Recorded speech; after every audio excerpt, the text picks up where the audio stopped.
Okay, तो यहाँ से हम इस मैट्रिक्स की एचेलॉन फॉर्म बनाएंगे। एचेलॉन फॉर्म में जी ये सर। किस तरह से बनेगा? Row number 1 as it is आ जाएगी 1 1 2 -2, 2 - 2। रो नंबर 2 में 0 -1 1 2, और row number 3 plus row number 1 करने से ये 0, ये 3, जी ये सर। 3, और -4 -2 ऐड होंगे तो -6। ओके, -6। अच्छा जी यहाँ सर। से फर्दर ये तो ठीक है, -1 है, इसको हम 0 बना सकते हैं 3 को। तो जी 1 सर। रो 1 1 को 2 3। -2 0 -1 1 2 और 0, 3 + 3 0, so 3 + 3 6 and -6 और +6 that will be 0। ओके, तो सिर्फ आप ये देखें कि कौन कौन से कॉलम में पिवट एलिमेंट मौजूद है, पहले कॉलम में, दूसरे में और तीसरे में। तो हम यहाँ से ये जी कह सर। सकते हैं कि ये कॉलम और ये कॉलम, ये तीनों मिलकर कॉलम स्पेस इसकी ऑफ बेस ए की बेसिस बना रहे। बेसिस। जी सर। ओके,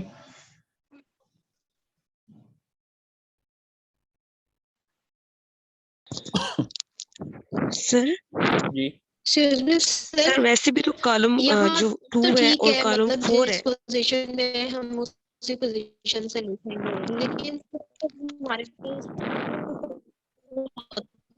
में अपनी मर्जी से आपकी आवाज कट रही है, सॉरी। आप फिर ये कीजिएगा कि मुझे आप वॉइस नोट में मैसेज कर दीजिएगा, मैं आपको रिप्लाई कर दूंगा। सर ये जो कॉलम 1 सर है, इसका आंसर सॉरी कौन सा होगा? सर जी ए वाला ऑप्शन। इसमें 1 0 -1 1 -1 2 एंड 2 1 1, इसका ऑप्शन नंबर बी ट्रू है।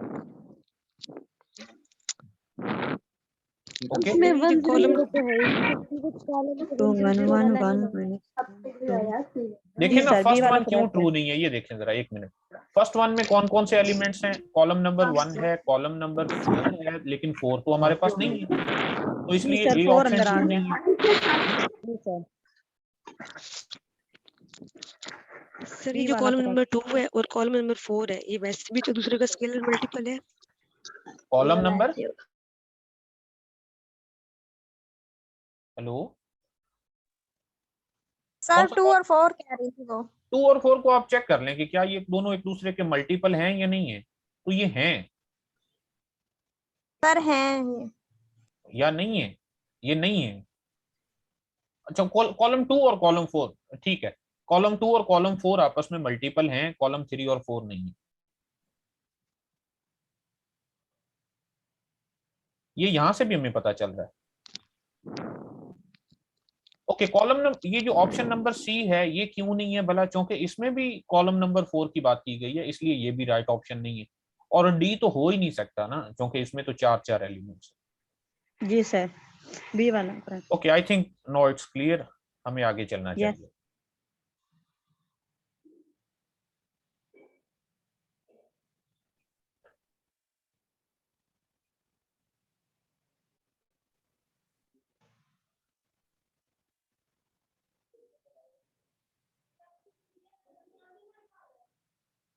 Next, which of the following is not a vector subspace of R square? अगर वेक्टर सबस्पेस हो तो फिर जरूरी होता है कि हर एलिमेंट का नेगेटिव भी उसमें मौजूद हो। आप जरा गौर करें ऑप्शन नंबर ए पर। ऑप्शन नंबर ए में ऐसे तमाम ऑर्डर्ड पेयर्स तो हैं जिनका एक्स कंपोनेंट ग्रेटर देन और इक्वल टू 0 है, तो इस एलिमेंट का क्या होगा? जैसे ये देखें 1 3 है, ये तो W में है, अगर हम इसको W कहें, लेकिन इसका नेगेटिव W में नहीं होगा, क्योंकि इसका नेगेटिव है -1 -3, तो ये तो W में नहीं है, क्योंकि W में तो सिर्फ वही एलिमेंट्स हैं जिनका एक्स कंपोनेंट ग्रेटर देन और इक्वल टू 0 है। इसका मतलब ये है कि ये सब स्पेस ही नहीं है। सब स्पेस होने के लिए पहली बात तो ये जरूरी है कि वो अंडर एडिशन सब ग्रुप तो हो ना,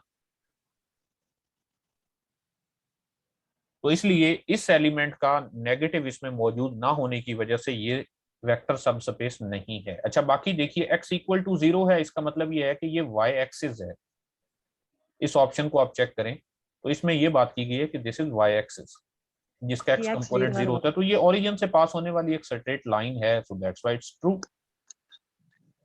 अच्छा, अब ऑप्शन नंबर सी देखिए, इसमें x is equal to y, x is equal to y is a straight line passing through origin, and x is equal to -y is again a straight line passing through the origin.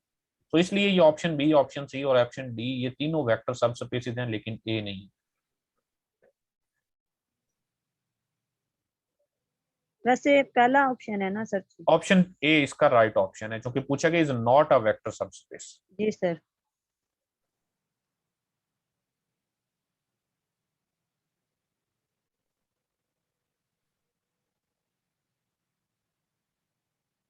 Next है which of the following is false. तो इस बारे में हम अपनी meetings में भी काफी बार डिस्कस कर चुके हैं कि कौन सा इसमें से फॉल्स होना चाहिए। आप देखिए the vector the zero vector space has dimension 0, ये बात ठीक है। जी r पावर जी 6 sir. Can be spanned by 5 vectors, तो ये तो नहीं हो सकता ना। गलत है, यस सर। और every linearly independent set of 6 vectors in R6 is the basis for r power 6। ये आज भी मुझसे किसी ने मैसेज में पूछा था। मैं ये बता दूं कि अगर आपके पास S एक ऐसा सेट है जिसकी कार्डिनैलिटी डायमेंशन ऑफ V के इक्वल हो, तो फिर एक ही बात है, ये S लीनियरली इंडिपेंडेंट हो। S is linearly independent if and only if V is equal to span of S। यानी फिर आपको बेसिस बनाने के लिए सिर्फ एक कंडीशन का चेक कर लेना काफी है। अगर मैं फिर बता दूं, अगर हमारे पास सेट S में उतने ही एलिमेंट्स हों जितनी वेक्टर स्पेस की डायमेंशन है, और वो सेट अगर लीनियरली इंडिपेंडेंट भी हो, तो वो ऑटोमेटिकली स्पैन भी करेगा। और अगर आप सिर्फ ये चेक कर लें कि वो स्पैन करता है, तो वो ऑटोमेटिकली लीनियरली इंडिपेंडेंट भी होगा। ओके, यानी अगर एलिमेंट्स की तादाद और डायमेंशन बराबर हो जाए तो सिर्फ कोई एक कंडीशन चेक कर लें बेसिस के लिए, फिर दूसरी कंडीशन का चेक करना जरूरी नहीं है। ओके, ऑप्शन सी भी एक किस्म की सही स्टेटमेंट है। और ऑप्शन नंबर डी है कि every set of 6 vectors that span r power 6 is the basis for r power 6। तो ये इसी बात को दोबारा दूसरे अल्फाज में कहा गया कि अगर 6 एलिमेंट्स वाला सेट 6 डायमेंशनल वेक्टर स्पेस को स्पैन कर रहा है तो वो बेसिस भी होगा, और अगर वो लीनियरली इंडिपेंडेंट है तो वो स्पैन भी करेगा। यानी इनमें से किसी एक कंडीशन से दूसरी ऑटोमेटिकली प्रूफ हो जाती है। तो यहां से इसका option number B right option है, हालांकि वो गलत है।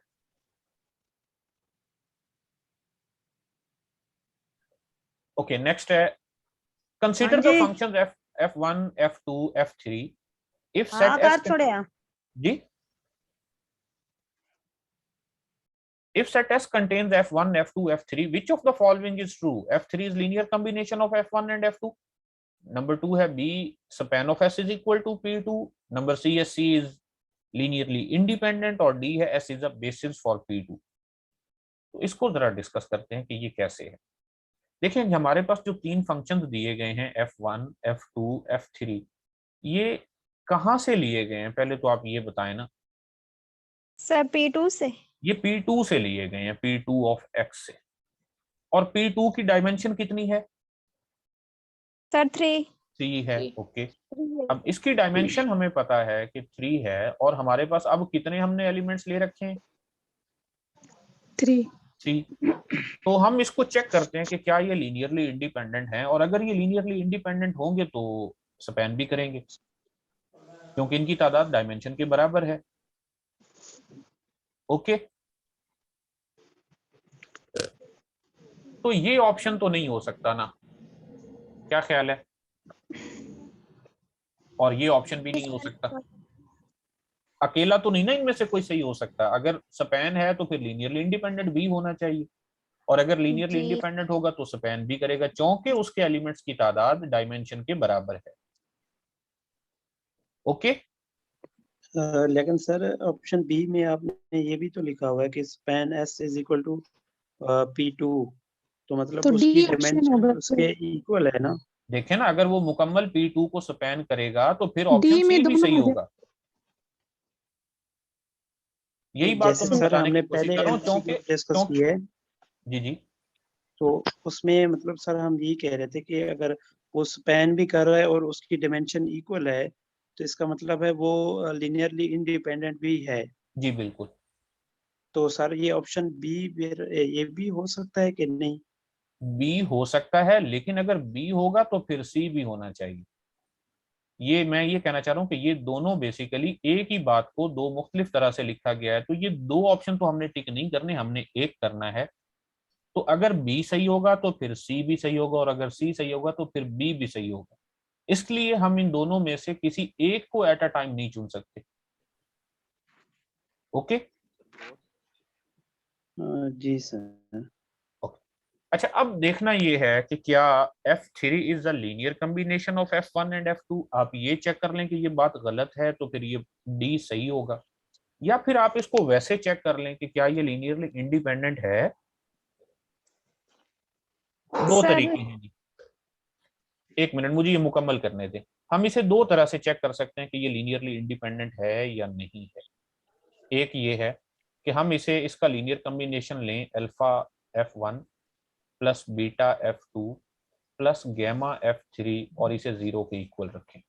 चलें सर ये सॉल्व फंक्शन करते हैं। रॉन्स्कियन फाइंड कर लें जी डायरेक्ट, बिल्कुल, इजी रॉन्स्कियन हो। की तरफ मैं दूसरी तरह फिर उस तरफ भी आता हूँ, पहले मैं ये समझा लूं।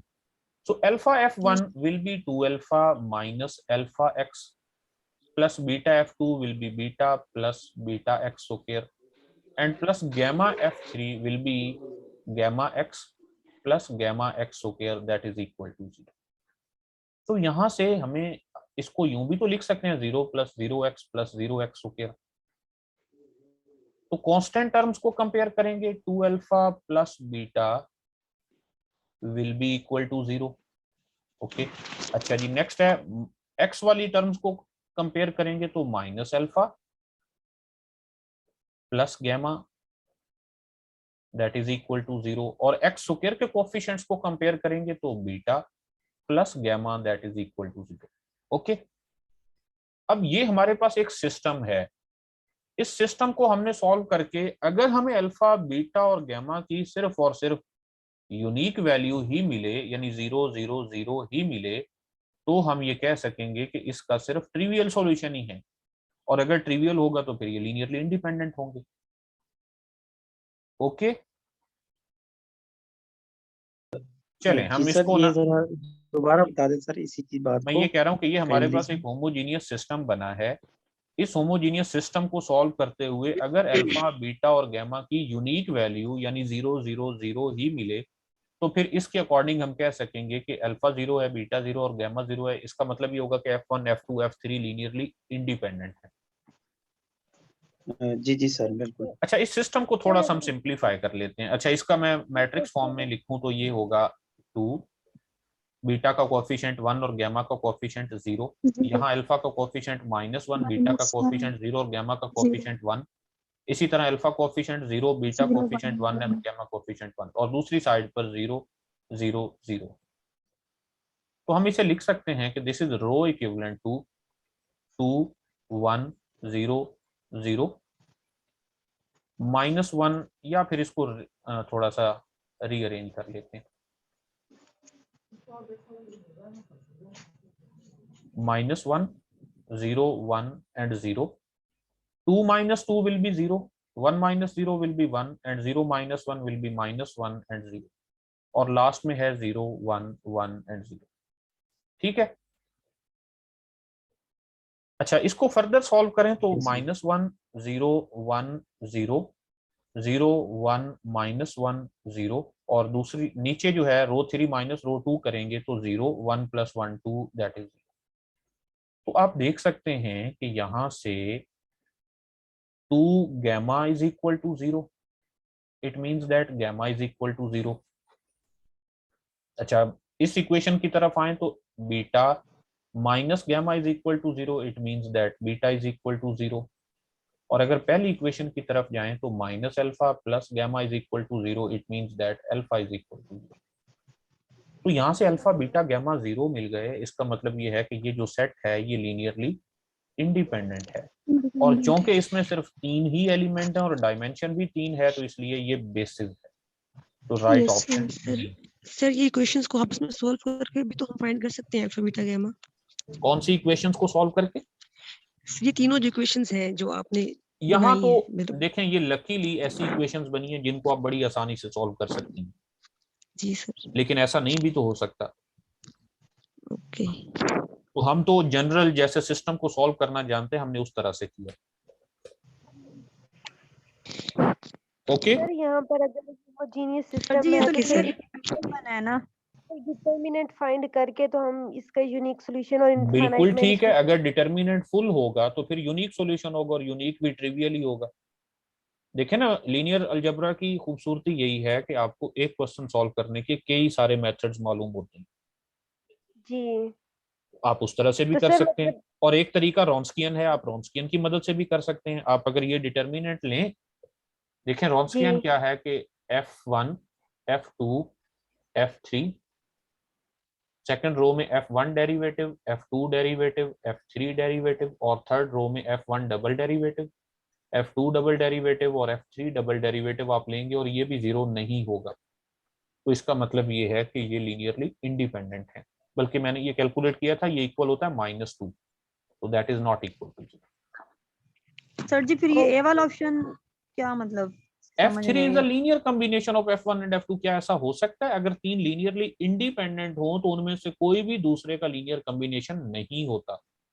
जी इस सर। ए ऑप्शन से तो हमें ये पता चलेगा कि ये लीनियरली डिपेंडेंट हैं।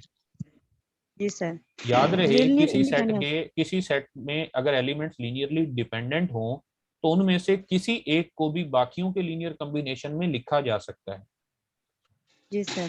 तो ए से तो हमें ये सर पता ये जो चलता है ऊपर कि ये आपने एस लीनियरली थ्योरम, डिपेंडेंट है, लेकिन वो डिपेंडेंट नहीं है, वो एक्चुअली इंडिपेंडेंट है। सर तो ये जो राइट ऊपर आपने ऑप्शन डी है। थ्योरम का सर जी अगर ये लिनियरली डिपेंडेंट होता तो फिर ए ऑप्शन सही होना फिर था। ए ऑप्शन सही होता।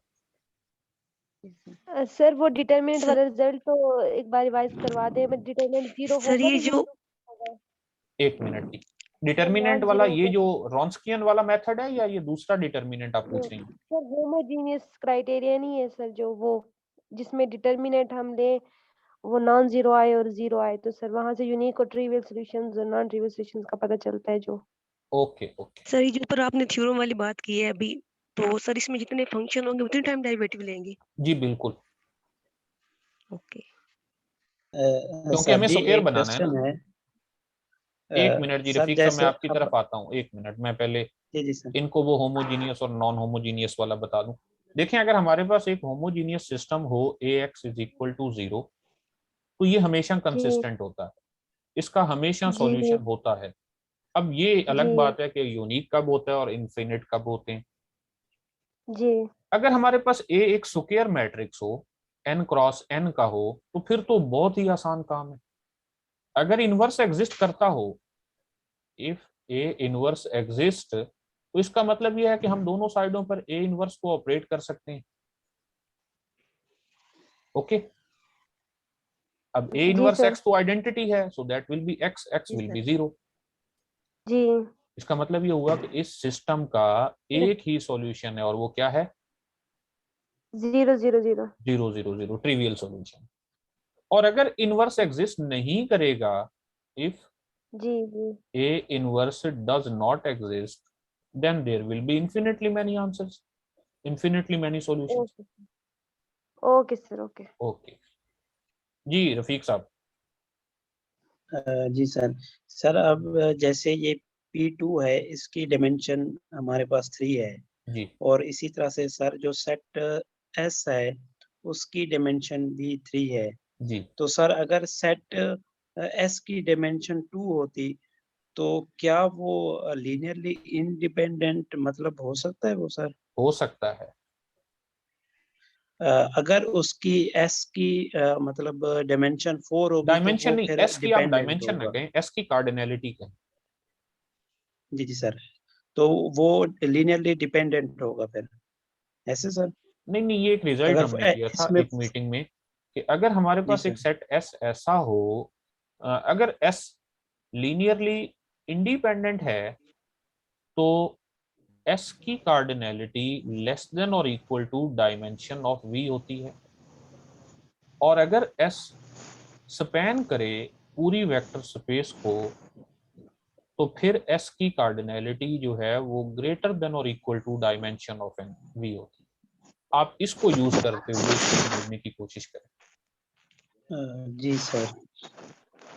ओके क्योंकि सर जी, सर आप कह रहे हैं कि इसको डिटर्मिनेंट के मेथड से भी कर सकते हैं, तो वो किस तरह करेंगे इस क्वेश्चन को सॉल्व? डिटर्मिनेंट डिटर्मिनेंट का मेथड वो वहां पर सिस्टम की बात कर रही थी, तो जो सिस्टम ऑफ इक्वेशंस बना था वो होमोजीनियस था। अब मुझे वो एग्जैक्ट इक्वेशंस याद नहीं है, वो जो भी सिस्टम बना था वो होमोजीनियस था। मेरा ख्याल है वो ये था 2 alpha plus beta is equal to 0, यही था। जी सर। ओके, फिर ये था x के लिए माइनस अल्फा और plus gamma is equal to 0, और तीसरी इक्वेशन ये थी कि 0 अल्फा प्लस बीटा और plus gamma is equal to 0।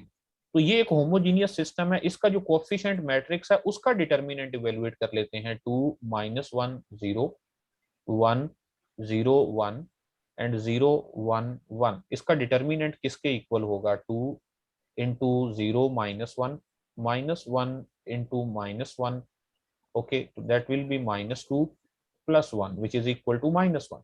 तो ये 0 तो नहीं है।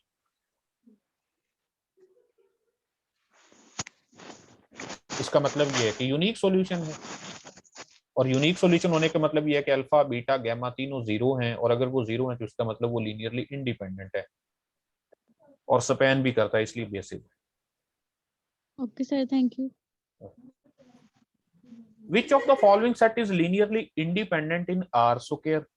R square की अगर कोई सेट लीनियरली इंडिपेंडेंट है तो जरूरी है कि उसकी कार्डिनैलिटी 2 या 2 से लेस हो। अब 2 से लेस, इसमें से 2 वाले कौन कौन से हैं और 2 से लेस वाले कौन कौन से हैं वो भी देख लेते हैं। आप नंबर 1 को देखें, उसमें 1 1 2 2 हैं, ये लीनियरली डिपेंडेंट है। ये दोनों एक दूसरे पर डिपेंड कर रहे हैं, आप देख सकते हैं कि ये लीनियर कॉम्बिनेशन है। अच्छा, ये जो 0 वाला है ये तो हो ही नहीं सकता, क्योंकि एक ऐसा कोई सी ऐसी स्पेस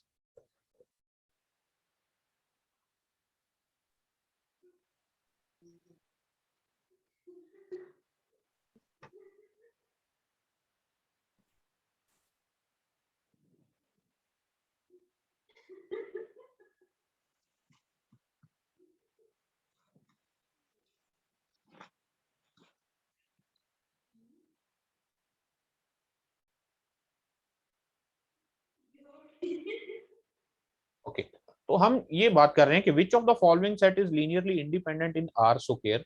तो आर स्क्वायर में इनमें से कौन सा लीनियरली इंडिपेंडेंट है? ये तो नहीं है ना कि ये दोनों एक दूसरे के लीनियर कॉम्बिनेशन। नेक्स्ट है 0 0, तो ये इसमें 0 मौजूद है और कोई सा ऐसा सेट जिसमें 0 हो वो लीनियरली डिपेंडेंट होता है, तो ये इंडिपेंडेंट नहीं है। इसमें भी 0 है, इसलिए ये भी लीनियरली डिपेंडेंट है और ये लीनियरली इंडिपेंडेंट है। So option number D is right option. Sir जी ये 0 0 अगर ना होता तो फिर किस में? ऑप्शन सी में। बी और सी में आपने कहा है ना कि 0 0 है। हाँ जी, इस वजह से ये लीनियरली डिपेंडेंट है। अगर ना होता तो फिर हम इस बारे में बात करते कि ये इंडिपेंडेंट। और सर जी पहले वाले में तो ये दोनों एक दूसरे का लीनियर कॉम्बिनेशन है। जी सर, सेम होंगे ना तो कोई सॉल्यूशन ही नहीं आएगा, फिर वो लीनियरली इंडिपेंडेंट नहीं होते। जी सर। नेक्स्ट है कि late V be a real vector space and W be a subspace of V. Which of the following is false? इनमें से कौन सा false है जी? सर जी लास्ट वाला W is closed under addition, ये बात तो गलत है। 2 है।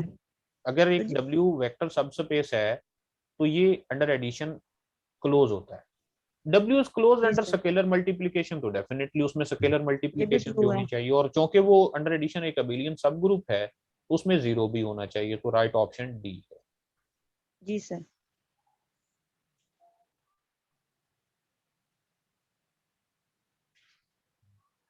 नेक्स्ट है कि let A then what is true. जी किसी ने जी ये हो किया? जाता सॉल्व। हो बी जाता। वाला है sir. Very be good. Option. Sir इसका ए का स्क्वायर लें तो आ जाता है, लेकिन इसके ऊपर -2 क्यों लिखा हुआ है? इनवर्स लेकर उसका स्क्वायर लेंगे सर। नहीं नहीं नहीं नहीं, इनवर्स नहीं लेना, यही तो इसमें असल काम था। अगर आप इसका इनवर्स लेने बैठ जाएंगे ये तो बड़ा मसला है। आप सिंपली ये सर आप एक बार बता देंगे। देखिए ए स्क्वायर जो है वो यहाँ पर आइडेंटिटी के इक्वल है, ऐसा ही है जी सर, ऐसा ही है। क्योंकि अगर आप इस ए को देखें ना तो ये ए है माइनस आइडेंटिटी, इनवर्स मालूम करने की जरूरत ही नहीं है। अच्छा लेकिन जी, सर मैंने तो दूसरे तो तरीके से ए स्क्वायर इक्वल होगा आइडेंटिटी के, अच्छा, हमें जी। चाहिए, सर आपने a माइनस आई के कैसे इक्वल लिखा है? ये देखें अगर आप इसमें से -1 कॉमन लें तो बाकी आइडेंटिटी नहीं बच जाता। जी जी जी तो a is equal to minus identity या a square is equal to identity. Okay, अच्छा जी अगर सर। हम a पावर -2 में इंटरेस्टेड हैं तो हम इसका इनवर्स ले लेते हैं। a power -2 will be i power -1, दोनों साइडों का इनवर्स ले लिया, और आइडेंटिटी का इनवर्स तो आइडेंटिटी ही होता है। Okay, yes sir. अब जरा इस कंडीशन को देखें कि a किसके इक्वल है, minus minus identity, it mean identity is -a, so a power -2 is equal to minus. Okay sir. अब आपने टाइम तो लगाया होगा डेफिनेटली इस पे, जी सर। लेकिन उस सर जी हो गया था। उस तरह नहीं करना, उस पे काफी टाइम लगाया होगा।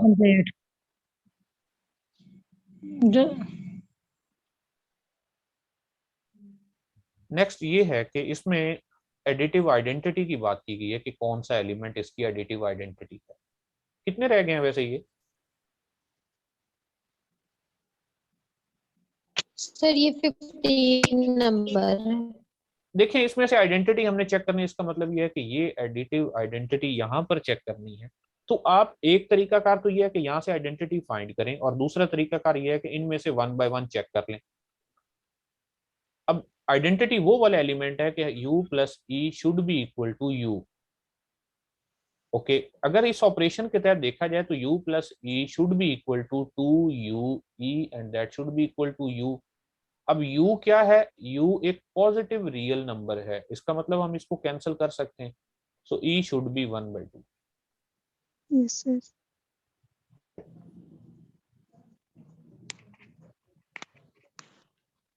सर ये दोबारा बताएं। यहाँ पर हमें आइडेंटिटी मालूम करनी है, तो आइडेंटिटी हमने इस तरह से मालूम की कि जो ऑपरेशन डिफाइन किया गया है उसके अकॉर्डिंग हमने उसे चेक किया। जी सर। एडिशन जैसे डिफाइंड है, वो एडिशन का u plus v is equal to 2uv, ये इस तरह से उन्होंने एडिशन डिफाइन कर रखी है। हमें आइडेंटिटी चाहिए, इसका मतलब हमें एक ऐसा एलिमेंट e चाहिए कि u plus e should be equal to u, और u प्लस ई ऑपरेशन इस तरह से डिफाइन है कि that is equal to 2ue, so 2ue equal u। अब u एक पॉजिटिव रियल नंबर है, इसका मतलब हम उसको कैंसिल कर सकते हैं, तो e will be okay 1/2। Sir. नीचे वाली इक्वेशन का यूज नहीं होगा। जी, नीचे वाली इक्वेशन जो है कि ये यू के u इक्वल u पावर के, जी इसका यूज नहीं होगा। कोई यूज नहीं होगा, ये तो सिर्फ आपको कंफ्यूज करने के लिए है। Okay sir.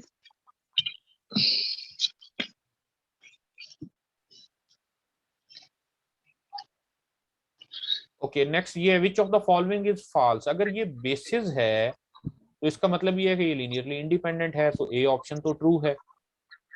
Dimension of v is equal to 4, ये बात गलत है, क्योंकि ये वेक्टर स्पेस v की बेसिस है और इस बेसिस में टोटल 3 एलिमेंट्स हैं। इसका मतलब ये हुआ कि वेक्टर स्पेस v की डायमेंशन 3 है, तो इसका राइट ऑप्शन बी है। जी सर। हाँ, यहाँ पे एंगल ड्रा करो।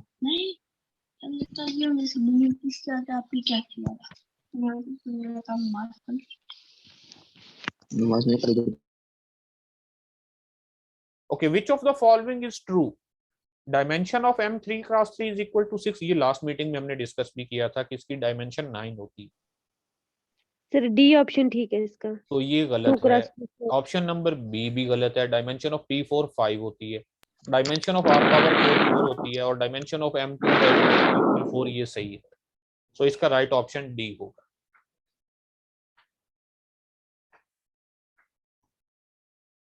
विच of the following matrices is invertible matrix, ये किसी ने किया हो या इस बारे में कोई हिंट आप देना चाहें? किसका इनवर्स एग्जिस्ट करता हो? जिसका इन्वर्स एग्जिस्ट करता हो तो आपने यकीनन इन भी तमाम नॉन के इन्वर्स ट्रिवियल मालूम मैट्रिक्स किए होंगे। नहीं सर, और बी और सी को नहीं किया था। किया था डिटरमिनेट। जस्ट डिटर्मिनेंट डिटरमिनेंट आपको नहीं लेना चाहिए। अगर डिटर्मिनेंट 0 नहीं है तो उसका इन्वर्स एग्जिस्ट करेगा। आप जरा गौर करें, ये जो मैट्रिसेस सारे लिखे गए हैं ये सारे ट्राइएंगुलर मैट्रिसेस हैं, बल्कि अपर ट्राइएंगुलर हैं, और हम जानते हैं कि ट्राइएंगुलर मैट्रिक्स का डिटर्मिनेंट उसके डायगोनल एलिमेंट्स का प्रोडक्ट होता है। तो इसका Product होता है डिटर्मिनेंट जी। 14 है, इसका डिटर्मिनेंट 0 है, इसका डिटर्मिनेंट भी 0 है और इसका डिटर्मिनेंट भी 0 है। तो राइट ऑप्शन सर मैंने इस हिसाब से किया था कि सेकंड की रो एक 0 है तो ये 0, थर्ड में एक कॉलम 0 है तो ये 0, बाकी ए और डी को देखा था उस लिहाज से किया था मैंने। बिल्कुल वो भी ठीक है। Suppose that A is a 2/3 matrix and B is a 4/3 matrix, then the size of A B transpose is A के number of rows और B transpose के number of column। B transpose के number of B column 4 हैं तो 2/4 इसका right answer. Yes sir. A 1-to-1 linear transformation preserves basis and dimension both, ये theorem की statement है। तो ऑप्शन बी। Yes sir. और ये खत्म हो गए। Yes sir. जी सर, इसका और करना है लीनियर अलजेब्रा का